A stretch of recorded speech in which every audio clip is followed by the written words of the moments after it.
அதிமுக பொதுச் செயலாளர் எடப்பாடி பழனிசாமி சிவகங்கை மாவட்டம் காரைக்குடி சட்டமன்ற தொகுதியில் மக்களை காப்போம் தமிழகத்தை மீட்போம் சுற்றுப்பயணத்தை மேற்கொண்டு வருகிறார். அந்த நேரலை காட்சிகளை காணலாம்.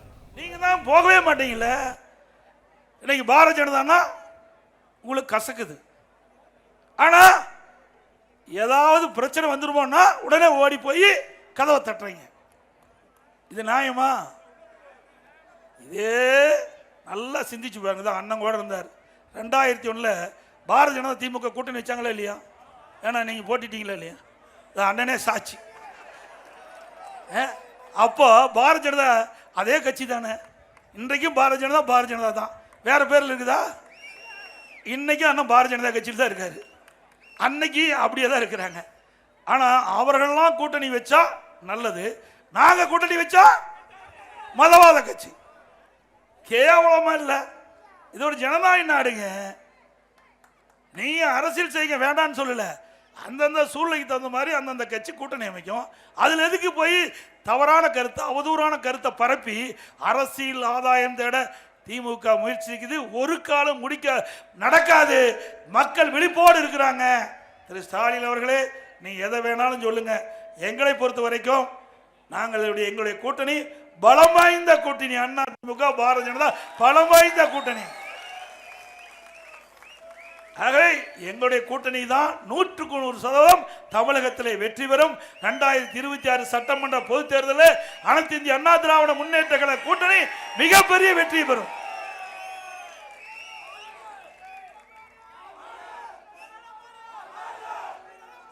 அது மட்டும் இல்லாம இன்றைக்கு பருவமழை எல்லா இடத்துலையும் பெய்து இருக்குது.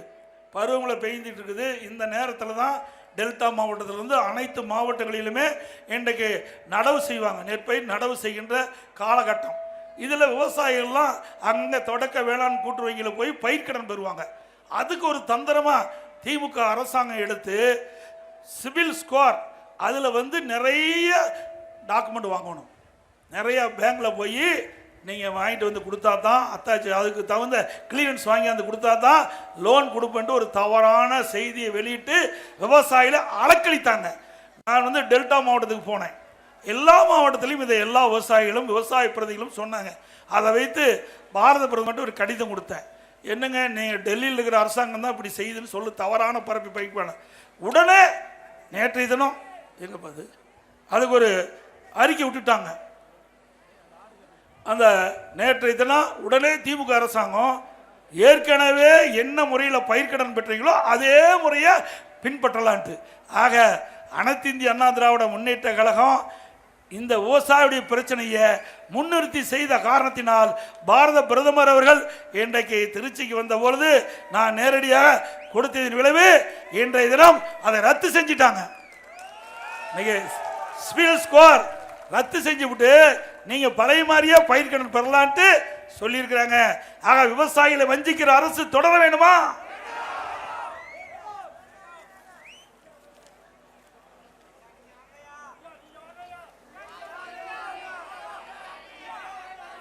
இன்றைக்கு அனைத்து இந்திய அண்ணா திராவிட முன்னேற்ற கழக தலைமையிலே அமைக்கப்பட்ட கூட்டணி தேசிய ஜனநாயக கூட்டணி.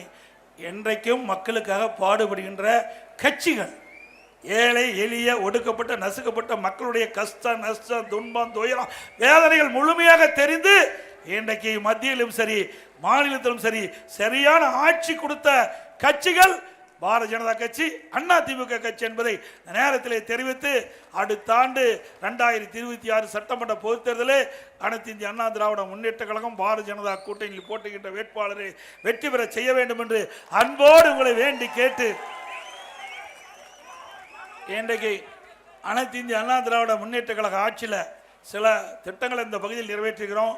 ஏன்னா இன்றைய முதலமைச்சர் ஸ்டாலின் போற இடத்தெல்லாம் பேசுவது அண்ணா திமுக ஆட்சி 10 ஆண்டு காலம் ஆட்சி இருண்டாச்சு என்று ஒரு தவறான செய்தியை பரப்பி வராரு.